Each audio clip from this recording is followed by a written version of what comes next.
There is a breakcore musician out of Seattle named Jane Fredericks, known online as Forlung, who has spent the better part of a decade building one of the most loyal cult followings in niche internet music, which is a subgenre of glitchy, emotional music. Jane is a transgender woman who has a fan base made up largely of young, queer teenagers who found community and identity in her art. But underneath her love for music and furry activities, there's a documented trail of role-playing content and an adult baby diaper fetish. She also made a lot of art depicting fetish in a furry art niche called cub content. For over a decade, Forlung's excessive behavior has been shrouded in internet obscurity, and it's quite mind-blowing because she still posts on her YouTube page today, to her more than 10,000 subscribers. And the crazy part is that she has a cult-like group of followers, idolizing her no matter the controversies. Who is Forlung? What has she done in the past? And what's the internet saying about it? Keep watching as we unravel the layers one at a time. Born on September 3rd, 1994, Forlung, or Jane Frederick, is a 31-year-old transgender woman, an icon amongst fanatics of niche internet music. She became full-blown in his community in 2017 when she was only 23 years old, and it spiraled into a history of secret, unsettling behavior. Her main account is her YouTube channel, Hardcore, which she's been running for the past 15 years since 2010.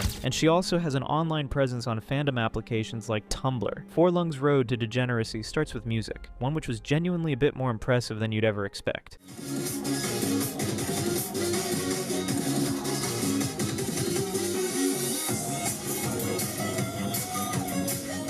If she had been a mediocre artist with a small audience, the story would be a footnote, but that's far from the case. Forlung is very talented, and the fact that her talent was real and visible and widely celebrated is exactly what made everything else so easy to ignore for so long. Jane Lewis Frederick, operating popularly under the name Forlung and later under a small umbrella label called Hardcore Records, had been putting out music on the internet for almost a decade before most people outside of niche online communities had ever heard of her. The kind of music Forlung was making belonged to a genre called breakcore, which is not exactly what you would call a mainstream listening. Breakcore, for those unfamiliar, is a style of electronic music originating from the mid-1990s that pulls from hardcore, jungle, and industrial influences. It comprises heavy kick drums, rapid tempo, and a very chaotic energy that either immediately grabs you or makes you want to leave the room, depending on your music taste. For years, breakcore existed mostly in the memory of people who had been there for the original wave, alongside a small community of dedicated fans who kept it alive on niche forums and music-sharing platforms. Then by the mid-2000s and 10s, it came back with a very different flavor. The newer wave of breakcore traded some of the pure chaos for something more melancholic. The genre became a blend of fast-paced production with a darker, more emotional atmosphere and anime-inspired visuals. This is the world Forlung stepped into in 2014, and she was widely received by people who came across her art. The furry breakcore space had previously been dominated by a producer named Renard, who was later exposed as a sexual abuser. When Renard fell from grace, that left a vacuum within the community of fans who loved the genre and furry aesthetic. It felt as if they had lost their biggest artist to a very ugly scandal. This was when Forlung entered the picture, a trans lesbian furry artist making music that spoke directly to the themes of her fanbase's life, from mental illness, gender identity, sexuality, and queerness to, of course, furries. She functioned as a music producer and DJ at parties and gatherings. Jane, or Forlung, went by a lot of names over the years. On the internet, she operated as Cyandoji, Little Dummy Dirtpaws, Hushy, Gay Aunt Jane, Dalmatrix, and eventually just Forlung again after a full circle rebrand. Each alias came with its own corner of the internet, its own mini community, and its own body of work. The music released under these names varied in tone and style, but the most celebrated releases, which were the ones that built the cult, came around January 2017 with a project called Puppy Love Under a Rainbow. It quickly became a genuine fan favorite on Bandcamp and SoundCloud. Other key releases included Stage Lung Cancer, Tiny Troon Adventures, Problem Causer, Forlung, and in 2021, Sentimental Illness. Forlung stood out from a lot of artists in this space, but it wasn't just because of the music, it was the world she was building around it, and that world was called Lungverse. The Lungverse is a fictional plot where Forlung's story takes place. The placement of this universe is something called the Atrophere, which according to the Forlung wiki, is a dimension made entirely of incredibly dense magnitudes of raw information. In this realm, characters occasionally travel between different realities, including a version of Earth described as fractured. The Lungverse is an extension of the series called the Lungverse Comics, with an X, which was started in 2017 and contains 9 chapters in all. The Lungverse is like a mixture of the American and indie role-playing game Undertale, and the visual language of Tumblr furry art. Lung incorporated this visual style into her music, and created a multimedia fictional universe built around original characters that she'd been developing and refining for years. Each character represents a different aspect of Lung's personality, identity, or artistic interest. Some of them include Lung herself, Amaryllis, Yo-Yo Bingo, Minxmax, and Gay Aunt Jane, who happens to be the ruler of the Atrophere. These characters appear in Lung's music, her original comics, and visual art spread across her social media, and increasingly in the game that Lung has been publicly developing and documenting on a devlog in 2025.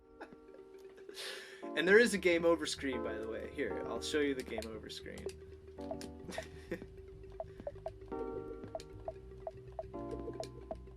It's not built with state-of-the-art designs, because Lung is no top web developer, but it does have certain unique qualities that appeal to Lung's brand as a whole. For instance, the game has a poorly drawn happy face feature for a placeholder NPC, and the game over pop-up notification, as well as other on-screen texts, aren't exactly Cambridge quality. This is the... This is my, like, placeholder, like, debug enemy. And this is the game over. Under the Hardcore Records umbrella, each of Lung's aliases also had its own in-universe character, its own genre of music, and its own visual identity. So Amaryllis was one character, Yo-Yo Bingo another, Gay Aunt Jane another. All were connected by the Lungverse lore, and all produced music that fit her character's established personality and aesthetics. The Lungverse gave Lung's fans something to be invested in beyond the music itself. It created characters to relate to, lore to theorize about, and a creative space that felt genuinely authored and personal rather than generic. And there's also the fact that Lung was putting out music on platforms like Bandcamp, SoundCloud, YouTube, and Tumblr all at once. This structure ultimately resulted in a fan base that enjoyed the music and felt genuinely connected to the person making it. At the peak of this period, Lung had over 8,000 followers on X, formerly known as Twitter, close to 10,000 followers on SoundCloud, and 10,000 subscribers on YouTube, with a fan base skewing very young and very queer. They were emotionally invested in protecting Lung because they felt like she was an artist that represented them. Her videos always amassed a high number of likes, usually a tenth of her total subscriber count, and her comment sections were always flooded with positive responses from all quarters. Lung never disappoint. "You are a queen, I love you, and your music is amazing. God, Lung has helped me through so much." By 2019, the breakcore community Lung had stepped into was entirely hers. She had filled the Renard vacuum, built something creative and original, and had an audience that was devoted in the specific, intense way that cult followings tend to be. Her fans really loved her, and Lung was about to need that blind love and support shield very badly, because her bad past started to creep in from the shadows ever so slightly. The beginning of the end for Lung started with a breakup. In June of 2018, Lung's 21-year-old girlfriend at the time, a woman named Maria, ended their relationship citing two reasons. Lung had been cheating on her, and she was, as the source material delicately puts it, a baby fur. For those unfamiliar with the term, a baby fur sits at the intersection of two communities, the furry community and the ABDL community, with ABDL standing for Adult Baby Diaper Lover. It is a fetish that, in its broadest sense, involves adults engaging in age regression, and is often combined with the imagery and roleplay of infanthood. When Maria left, chat logs did not stay private for long. Within a short time, screenshots of Lung engaging in ABDL roleplay, with multiple not-safe-for-work baby fur accounts, were circulating on Tumblr. The content of these logs showcased his baby-like personality that has never been seen online before. One excerpt revealed a panel where Lung, or Hushy in this case, was talking about peeing in the two diapers that she was wearing. This conversation was between her and another user named Sage, and it read, "That's a lot of pee. It's cool because after the first one starts leaking, the second one absorbs it and it becomes super heavy. But what if it gets too heavy and I can't stand up anymore? Well, then you lay on the floor and wait for a change. Or maybe we just add another layer and leave you to struggle in your piss." And Lung ended the discussion with a dramatic and childish complaint. While it's not exactly harmful to anyone, it was too unbearable for Maria, and this led her to end their relationship. But this is where things began to get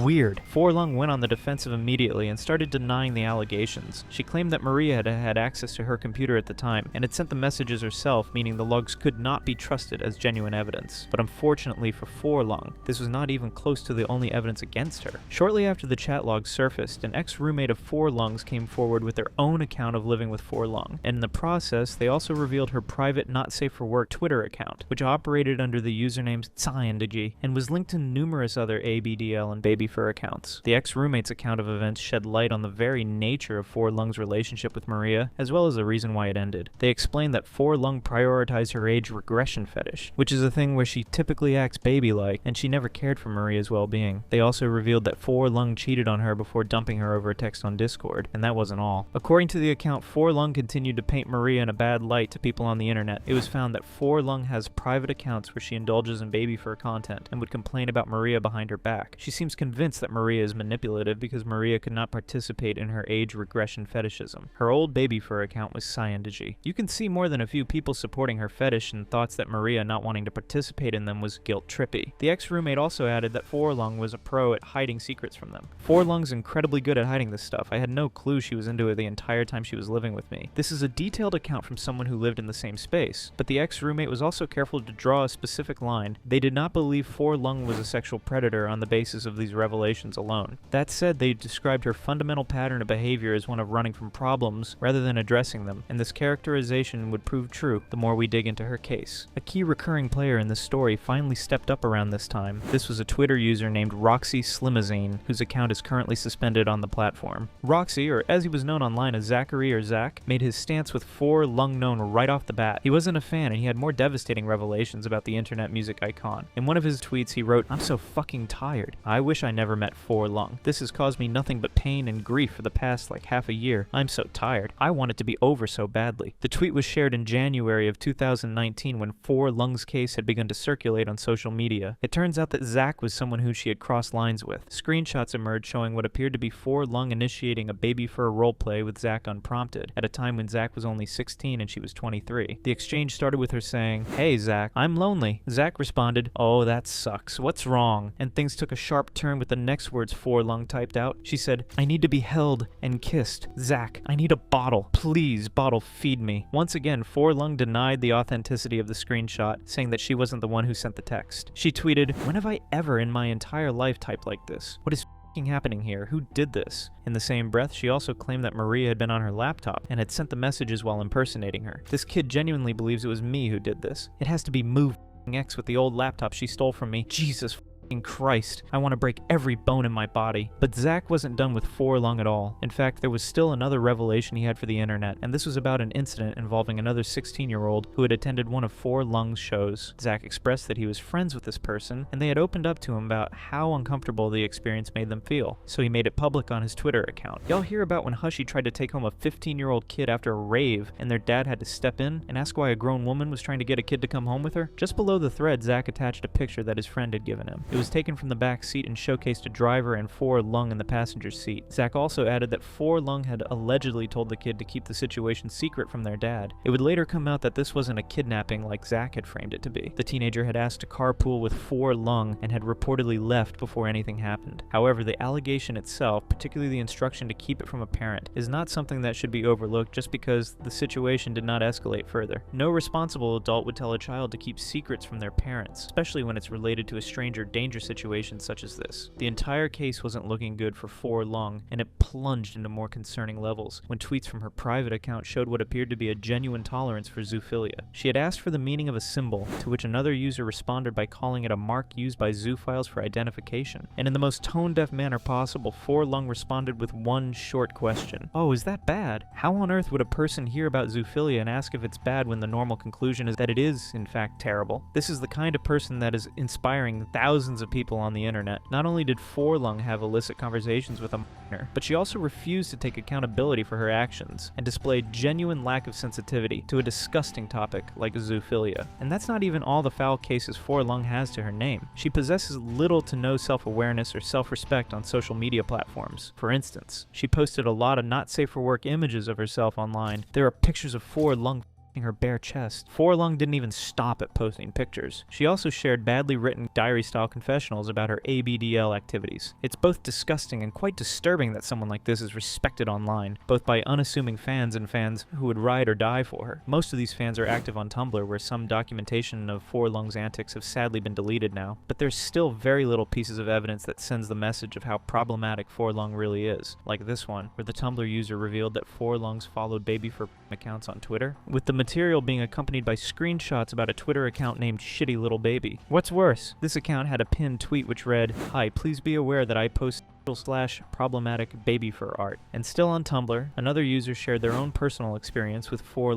According to the person, they had stopped being friends with Furry after discovering the allegations against her. When the posts about her started going around, I was really taken aback and didn't know what to believe. However, in light of the more recent screenshots and accounts of her being friendly with a known sexual predator, as well as her defense of the baby furking community, I can't keep supporting her. At the bottom of the post were 3 links to 3 different callout articles about every wrong thing Furry had done. But guess what? None of them worked today. All 3 links, as well as other ones across different accounts, lead to nowhere in the internet space. It's really strange, and no matter how you look at it, and it didn't happen from nowhere. Furry became very aggressive about blocking and reporting accounts that raised the allegations, which over time simply reduced the number of people capable of speaking about it to their existing audience. And most importantly, the primary communities that were keeping the record alive, such as image boards, and niche forums like Kiwi Farms, are exactly the kinds of places that mainstream internet users are either unaware of or actively avoid, because their documentation, while substantive, is often presented in ways that make it easy to dismiss as harassment rather than record keeping. Due to these loopholes, most of Furry's tweets and antics from 6 to 8 years ago no longer have a spot on the internet, possibly due to passage of time or forced deletion from mass reports. We can't say for sure, but the latter is likely, especially in cases where there are fan bases. On Tumblr, there are quite a handful of Furry supporters who apparently don't believe anything the media says about her. One of them posted, "I'm still Furry's biggest fan, by the way." Also, there's an active community on Tumblr and Discord for Hushundra fans, as they like to call themselves. This level of blind fellowship can get you wondering what exactly Furry had been feeding her audience, aside from their shared music. And well, she did offer an explanation to the allegations in the form of a long manifesto. At some point after the initial wave of callouts, Furry decided the correct move was to write a manifesto. The document was titled "How I Became a Demon, the Official Testimony of Hushi Furry," and is one of the most remarkable pieces of self-sabotage ever committed to a Google Doc. Writing a manifesto in response to the worst allegations of your life is always a risky gamble, and Furry managed to lose that gamble in almost every direction simultaneously. She confirmed things that had been alleged, contradicted her own earlier denials, introduced entirely new and concerning information, and still somehow failed to actually address the most serious specific claims in any meaningful way. The document opened with Furry establishing the background of her career, explaining how she had never intended to amass a fan base primarily composed of and noting in her own words that her earlier music was filled with adult themes. In 2016, I released many titled tracks. I never intended to hide or cover up the fact that I'm a freakish deviant. Minors congregated around my music, and suddenly I was no longer a starving college dropout, but a full-time music producer. This is such an interesting way to open a defense document, by immediately reminding everyone of the exact kind of content that created the problem in the first place. Not only that, but Furry also admitted that she profited off the attention she was getting from minors, which is quite disturbing to hear from someone who's meant to be a responsible adult. The introduction already set the tone for what the manifesto really was. Not a careful legal defense, but an emotional and personal narrative that Furry genuinely believed people would understand if she explained herself thoroughly enough. The problem was that the more thoroughly Furry explained, the worse things looked for her. The manifesto described the moment Furry first encountered the baby fur community and framed the whole interest as a response to childhood trauma. Furry wrote about recurring intrusive thoughts throughout her life, describing memories of being touched as a by an older sibling, and encountering other children at a daycare who would behave in similarly ways. For most of my life, these thoughts filled me with guilt and anxiety and self-loathing. I could think of no explanation. I figured I must just be a up sicko. As these images continued to slowly reveal themselves, things began to start making sense. I was never given the chance to know what innocence meant. These are serious claims that deserve to be treated seriously, and the manifesto presents them as the origin point for Furry's ABDL interests. But the point here wasn't to dismiss the current allegations of her associations with minors. Although it's a sad background, it shouldn't appeal to the senses to excuse her wrong behavior or justify it. Furry explained that in 2017, a close online friend introduced them to others who had dealt with similar experiences, and that these people convinced them that pedophilic interests existing outside of mainstream understanding and acceptance were, more often than not, byproducts of traumatic events experienced during critical stages of a human's cognitive development. The framing, in other words, is that the baby fur community was a therapeutic space. It was a group of trauma survivors using unconventional coping mechanisms to process experiences that were maybe hard to be addressed, and this was Furry's way of empowering her sense of age regression. It was like her way of saying, I chatted about pee and wearing a double diaper because this is my way of overcoming trauma with like-minded people. But the thing is, it still didn't address the main point that the internet had been accusing her of. Why did she chat with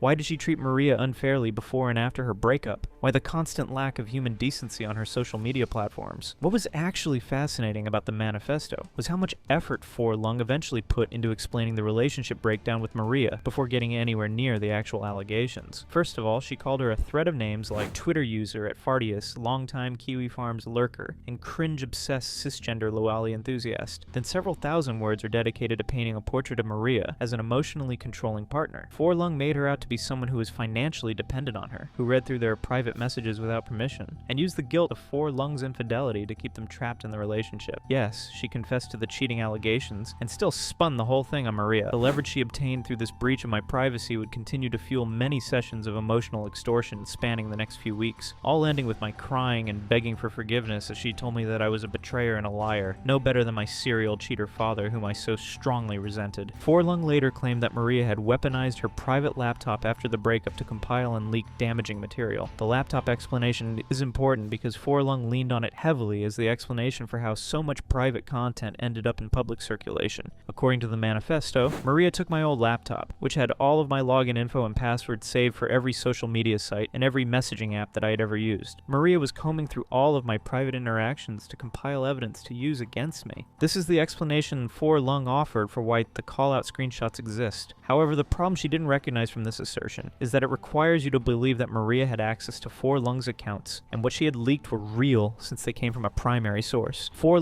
didn't even dispute the existence of the NSFW account. She didn't dispute that the account contained the content people said it contained. The only thing Furry continued to disagree with was specifically her interaction with the 16-year-old Zach, and even that denial was weirdly phrased. After describing sleepless nights of rereading screenshots and searching their memory, Furry concluded on the Zach situation by saying, "I've arrived at the conclusion that I wholeheartedly believe that this never happened." She didn't say, "I know it didn't happen," or "here's proof it didn't happen." In fact, she started by admitting that she flirted with someone younger. I did in fact flirt with somebody 5 years younger than me when I was 23. It's wild to me that I actually have to point this out, but simple arithmetic will show that 23 minus 5 equals 18. Since this person's birthday happens earlier in the year than mine, they were in fact 18 at the time that I turned 23. But just like this admission, her explanation for Zach's case felt more like a vibe statement than an actual defense. Furry had claimed that they wholeheartedly believed that they had not engaged with Zach when he was 16. And then, to support this conclusion, she backed it up with the following reasoning. She claimed that she had been informed of Zach's identity by an anonymous source. Zach had been identifying as non-binary at the time, and Furry herself was not typically attracted to male-aligned people of any variety. The logic being extended here was essentially, I don't think I would have been interested in this person, therefore I probably didn't send those messages. But that deflection isn't even the most stunning aspect of the Manifesto. That award goes to the part where Furry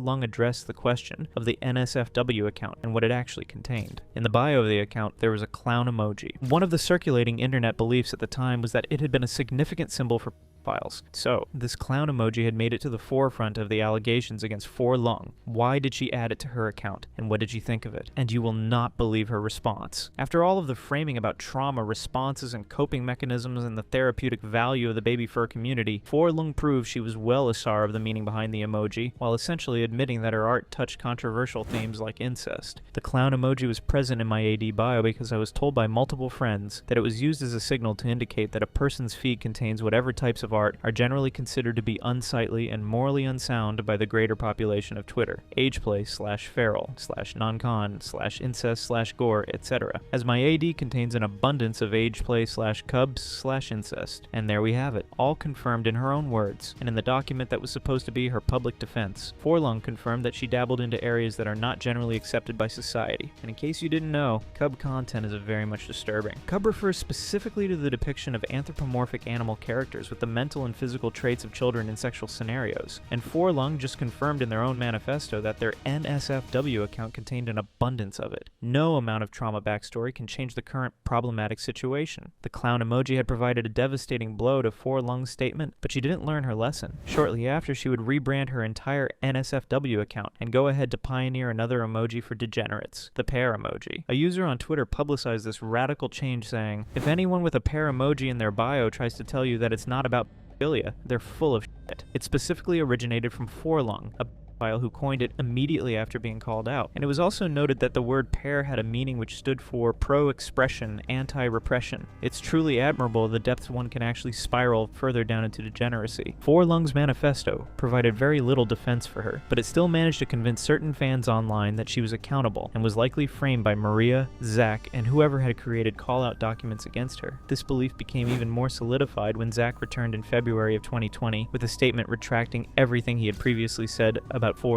According to Zach, he had reached out to her privately. They had had a long conversation over Twitter DMs, and Furry had explained things to him in a way that he now found compelling. He stated, "The infamous Discord messages sent to me when I was 16 were not from Hushy, but rather from someone posing as her in an attempt to bring her down. The conversation was never on her Discord account. I believe that it was a fake account made to look like Hushy/Dot at that time. I didn't realize it was a fake due to how similar they were. I do not believe that Hushy is a or a zoophile or an incest fetishist or whatever. I'm not going to go sharing her personal traumas with the world, but I will say this. Husky turned to these things as a coping mechanism for her childhood trauma. It is worth noting 3 things immediately. First, this explanation about a fake account is a completely different story from the one Furry told in the Manifesto, where the explanation was that Maria had been on her real account on an old laptop. These 2 explanations cannot both be true at the same time, and neither Furry nor anyone else seemed to catch that the story had changed between tellings. Second, Zach's full statement acknowledged that Furry had shared personal trauma with him to explain the fetish content, but he conspicuously did not address the cub content that Furry had openly admitted to in the Manifesto. And third, within 24 hours of posting this retraction, Zach deleted it entirely and posted a second statement walking the whole thing back. The second statement read in part, "Well, I guess that I was wrong again after all. I was being gaslit and I was too gullible and naive to realize it. I'm retracting everything I said in defense of Furry yesterday. I'm sorry, again to everyone. I thought that I was doing the right thing. I thought that I was doing a good thing by believing in her ability to change. I shouldn't have ever even reached out in the first place. I was being used. My friends helped me realize this. I was being used and lied to by a woman years older than me to clear her name." And then there was this part, which is probably the single most important line in the entire document. "I begged Hushy to publicly denounce the files and whatever in her fan base, but she didn't. She was scared of losing her audience. I can't believe that I let her off the hook with that." The Zach saga is almost comical considering how it played out. One minute, Zach had been actively calling out Furry's behavior. The next minute, he retracted his statement before ultimately switching back to his original stance. Bear in mind that at this point, he was either 18 or 19 years old, an adult on paper, so the lack of assertiveness on his end could have been used as a potential excuse for the same fans who had built a cult following around Furry. But irrespective of that, his input was still useful because it brought more attention to Furry during this period, especially to her associations. Beyond the core drama, Jane was openly connected to a number of other figures in the furry community who had their own serious accusations against them, including individuals identified by name as known groomers. And then there was the incident involving a separate user named Flucky, a self-admitted MAP, which stands for attracted person, a term used to identify child predators in modern times. From all these cases, it was clear that Furry was a controversial online character who had too much ego due to the supporters backing her up. Till this very moment, there are people on the internet who ask about her crimes because every link to her call-out posts have been erased from the net. Newbies who try to get into the fandom would say things like, "What did Furry do? I cannot find real proof anywhere. I just want to know because I like her art and stuff." And in response, Furry's fans would say to these unassuming people, "She's a trans woman and a baby fur, so people made up lies to get her canceled. She's literally not done anything. Like most people who spread this shit already admitted they fabricated everything." Yeah, that's what I've been hearing, so I'm taking that as truth. She seems cool, might become a Furry fan. Even on her YouTube channel, Furry was fond of deleting hate comments. And while she did this, her fans continued to either deny the existence of those controversies or straight up claim that they were in the past and therefore didn't matter at all. It's been 4 years. They are a better person now. Get over it. It was also a fake allegation. This kind of enabling system is the reason why Furry still has a platform today, and it's one of the things that makes this situation particularly frustrating from an outside perspective. After being exposed as a degenerate, Furry's first major move was an announcement that they were no longer a baby fur. This announcement came months after the Manifesto. "Hello everyone, I'm still alive and I'm still making music," among other things. "I thought I'd briefly interrupt my extended hiatus to officially announce that I'm no longer a baby fur /little/ABDL/age regressor. Although I still and always will have infinite love and appreciation for the community, recently some uplifting emotional growth has led me to conclude that I've learned just about all that age regression could teach me about myself, and thus I no longer stand to gain very much from it. Please don't worry, I'm not sad about this. I feel extremely happy, as though I've cleared a very turbulent chapter of my life and walked away from it with lots of valuable new memories and introspective skills. Being a baby ruled, but I feel ready to be an adult lesbian now. This would be a more convincing statement of growth if it had not been posted from an account that still had a pear emoji in the username. If you recall, she had created this new icon in place of the clown emoji that she had been trolled for in her manifesto. Anyway, Forlung repackaged their entire online presence under the name Dalmatrix, which Forlung had claimed was not an act of running away from the notoriety of her past. Dalmatrix came with new artwork, a new visual identity, and significantly cleaner search results. All of my old music is still in plain sight on my Bandcamp, credited to Forlung. The name Forlung just doesn't feel like me anymore, but I'm not gonna act like I was never Forlung. I was Forlung for 6 long years, made a ton of fun music and beautiful memories along the way. I wouldn't trade it for the world, but the name Forlung was sensationalized by fear and outrage until it was shaped into a character which no longer resembled me. I can't connect with it anymore. Dalmatrix is not an attempt to evade the past. It is a fresh start for my future. This rebranding came with a new persona called Dot DuPont, and her bio essentially announced that Forlung was willing to go by any pronouns from then on. Even on Tumblr she wrote, "It means nothing because I do not care about pronouns or gender words." Throughout this whole period, Forlung's behavior on social media remained consistent with her pre-controversy personality, including a spectacular public argument with another artist that spiraled into a lengthy and increasingly unhinged Twitter thread. Then later in 2023, she posted on her Twitter that she had broken her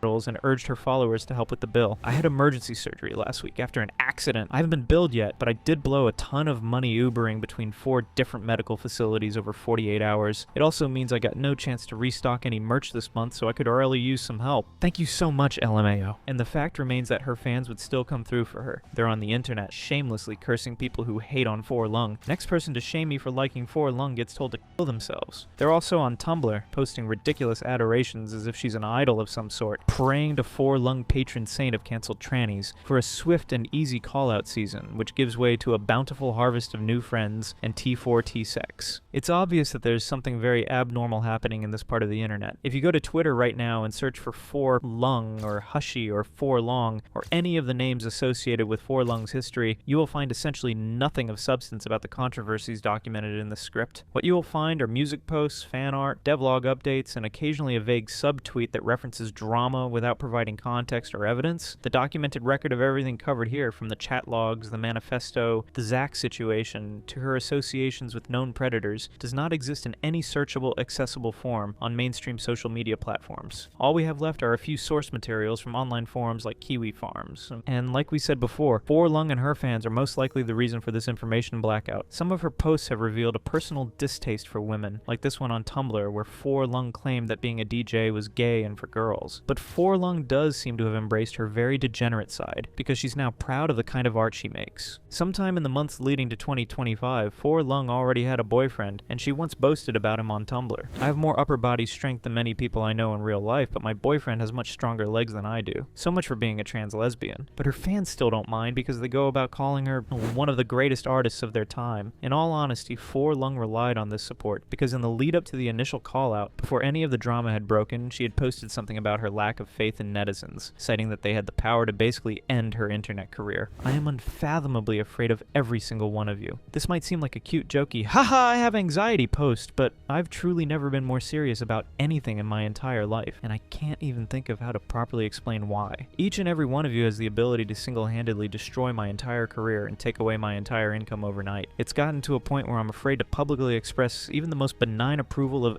any artist or individual for fear that they may have done something problematic that I never knew about. In hindsight, it's almost prophetic. However, no one would have seen the Forlung Hashandra community coming in full swing. No one could have foreseen that despite all the questionable things revealed online, some people would still live in denial and idolize Forlung, and no one could have guessed that despite everything, no form of punishment would be meted out on all of her social media accounts, would still be running without a hitch.